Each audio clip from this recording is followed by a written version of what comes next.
நடிகரும் தேமுதிக நிறுவன தலைவருமான விஜயகாந்த் அவர்கள் இன்று காலை உடல்நல குறைவின் காரணமாக மறைந்திருக்கிறார்.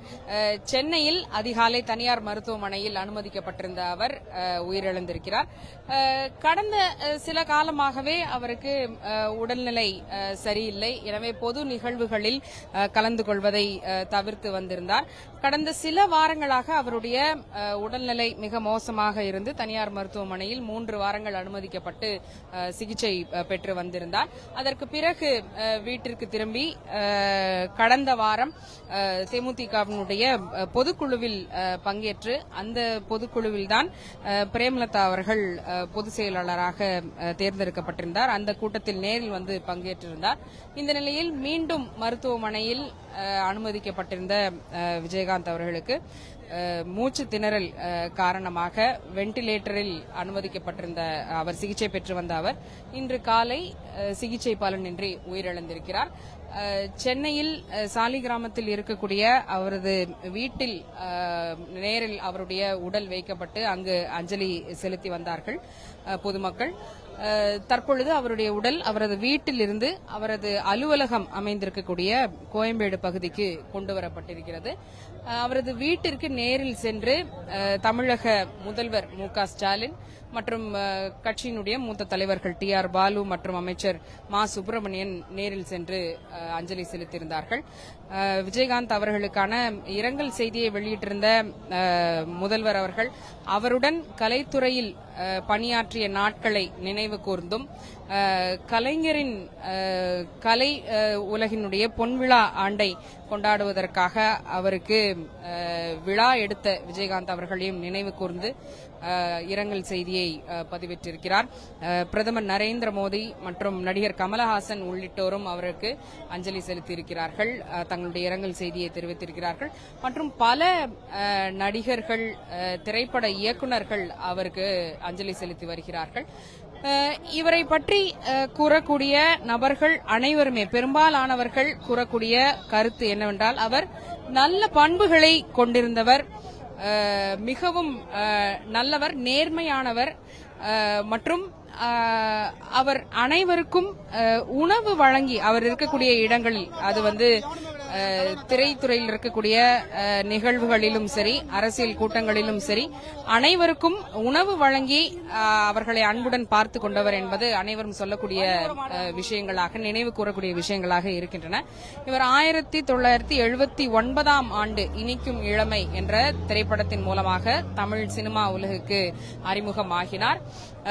அதற்கு பிறகு பல படங்கள் நடித்து கேப்டன் பிரபாகரன் என்ற திரைப்படத்தின் மூலமாக கேப்டன் என்ற பட்டத்தை தமிழக மக்களிடமிருந்து பெற்றிருந்தார். அதற்கு பிறகு 2005ஆம் ஆண்டு தேமுதிக என்ற கட்சியை தொடங்கியிருந்தார். தமிழ்நாட்டில் இருக்கக்கூடிய திராவிட கட்சிகளான திமுக மற்றும் அதிமுகவுக்கு மாற்றான கட்சியாக களத்தில் இருக்கிறோம் என்ற முடிவில் அவர் தேமுதிக என்ற கட்சியை தொடங்கியிருந்தார்.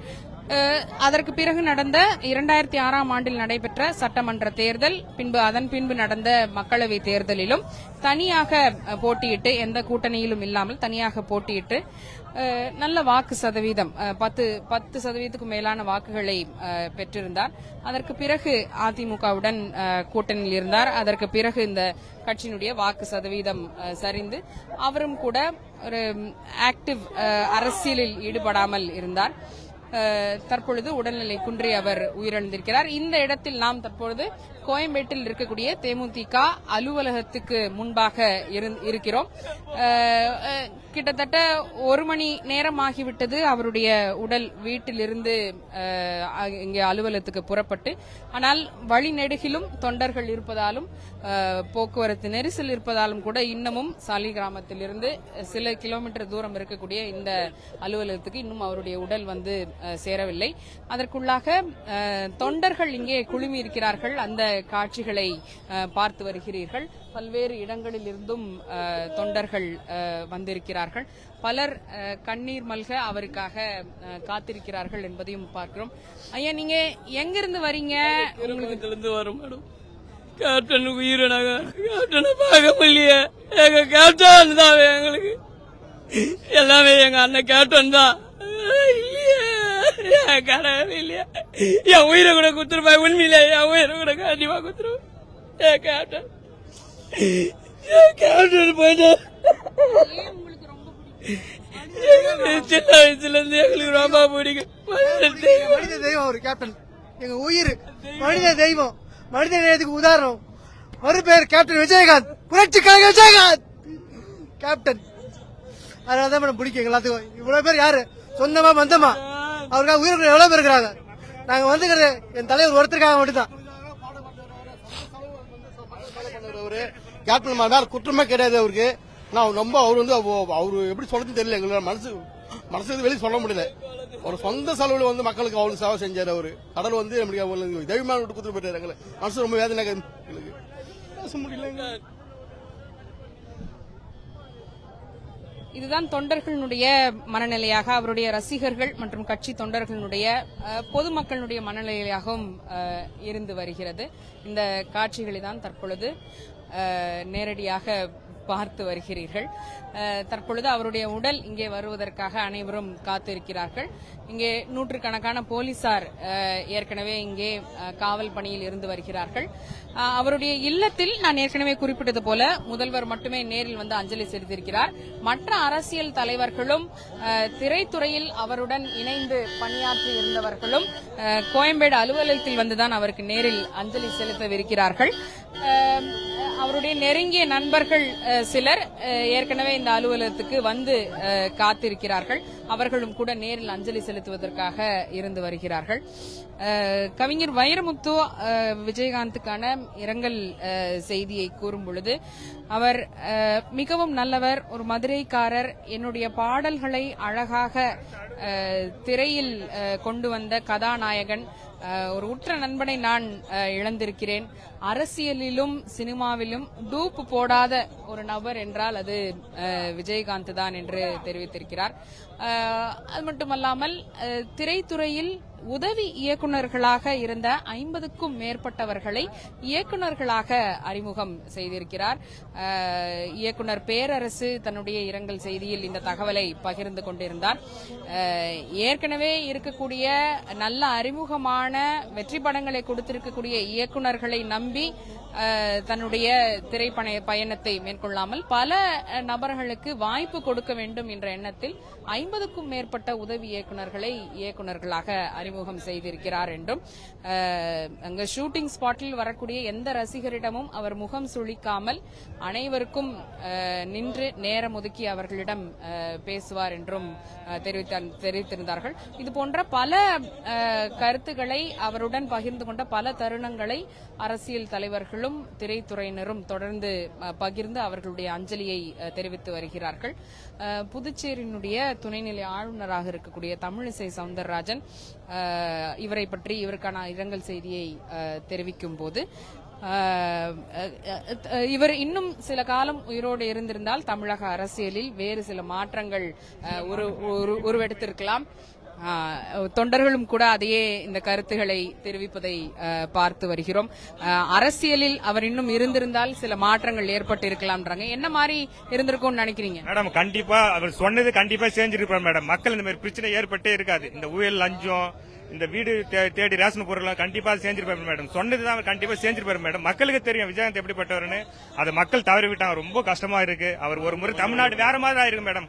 சந்திப்பு கொடுத்திருந்தா தமிழ்நாடு வேற மாதிரி ஆயிருக்கு. ஆனா அவங்க கொடுக்கல. அது மன வருஷம் காரக்கட்டும். மக்கள் தான் அதுல ஏமாந்து போயிருக்காங்க. அவர் கண்டிப்பா தேர்ந்தெடுத்தா எவ்வளவு பிரச்சனை தீர்த்திருப்பார். அவர்னா திரைத்துறையில எப்படி நடிச்சாரோ அதேதான் உண்மை வாயிலும் வந்தது. இந்த இதுவரை மக்களுக்கு நல்லதான் செஞ்சிருக்காரு, கண்டி கட்டத்தை செஞ்சதே கிடையாது. அவர் மேல எந்த ஒரு தப்புமே சொல்லவே முடியாது. மக்களுக்காக வாழ்ந்த தலைவர் கேப்டன் தான். இது மேல் ஒரு தலைவர் தமிழ்நாட்டில் கிடைக்கிறது ரொம்ப ரொம்ப கஷ்டம் மேடம். நீங்க ஒன்னா பாத்தீங்கன்னா இருங்க. எம்ஜிஆர் அடுத்தது கருப்பு எம்ஜிஆர் கேப்டன் பேர் எடுத்தாரு. அதுக்கு மேல யாரும் இது மேல எடுக்கிறது ரொம்ப ரொம்ப கஷ்டம். இவர் மேல ஒரு தலைவர் சுத்தம் கையில் சுத்தம் உள்ள ஒரு தலைவர் யாருன்னு கேட்டேன்னா அதுதான். தமிழ்நாட்டுக்கே தெரியும் மக்கள் கேப்டன் எப்படிப்பட்டவர்னு. கொஞ்சம் நீ எல்லாமே என்ன பேசுன்னு தெரியல. மக்கள் கேப்டன் எங்களை விட்டு போயிட்டாரு. எங்களுக்கு ரொம்ப மனசு கஷ்டமா இருக்கு மேடம். இந்தியாவின் சிறந்த குடிமகன் என்று பேர் எடுத்தாரு. இதுவரை யாருமே அந்த அளவுக்கு எடுத்தது. வறுமையை ஒழிப்புன்னு சொல்லி மக்களுக்காக ரொம்ப பாடுபட்டாரு. இதுவரை எவ்வளவு செஞ்சிருக்காரு. அவரால் எத்தனையோ பேர் ஐஏஎஸ் ஆகிறாரு, கலெக்டர் ஆகிறாரு, டாக்டர் ஆகிறாரு, இன்ஜினியர் ஆகிறாரு. கண்டுக்கு தெரியாம எவ்வளவு விஷயங்கள் செஞ்சிருக்காரு. ஏழை மக்கள் வந்து ஒரு வயிறு ஒரு நைட்டு கூட வயிறார சாப்பிடாம படுக்க கூடாதுன்னு ஒவ்வொரு மனுஷனை வந்து நினைச்சாரு. ஏழைக்காக எவ்வளவு வாழ்ந்தாரு. எம்ஜிஆருக்கு அப்புறம் நல்லா ஒரு மனிதாபம் உள்ள சாப்பாட்டுல வந்து யாருமே வந்து சாப்பாட்டு குறை இருக்கக்கூடாது, ஒரு வயிறு சாப்பாடு இல்லாம இருக்கக்கூடாதுன்னு சொல்லி அந்த அளவுக்கு கஷ்டப்பட்டாரு. இந்த அனைத்து மக்களும் வந்து விரும்பக்கூடிய ஒரு சிறந்த மனிதர். எதிர்க்கு ஆனாலும் சரி, எதிரிக்கே இவரை பிடிக்கும், எதிரியே இவர் வந்து விரும்புவாங்க. அந்த அளவுக்கு வந்து ஒரு சிறந்த மனிதர். ஒரு மனிதநேயம் செத்து போச்சு. இனிமே அந்த மனிதநேயம் துளுக்குமா என்றது தெரியாது. இனிமே இதுதான் என்ன பண்ண போறது தெரியல தமிழ்நாட்டு மக்கள். தொண்டர்களும் ரசிகர்களும் தங்களுடைய ஆதங்கத்தை வெளிப்படுத்தி அவருக்கு அஞ்சலி செலுத்தி வருகிறார்கள். அந்த காட்சிகளை பார்த்து கொண்டிருக்கிறோம். விரைவில் அவருடைய உடல் இங்கே வந்த பிறகு நேரில் பல அரசியல் கட்சி தலைவர்களும் திரைத்துறையினரும் வந்து அஞ்சலி செலுத்துவார்கள் என எதிர்பார்க்கப்படுகிறது. மேலும் இது குறித்தான தகவல்களை தெரிந்து கொள்வதற்காக பிபிசி தமிழுடன் இணைந்திருங்கள்.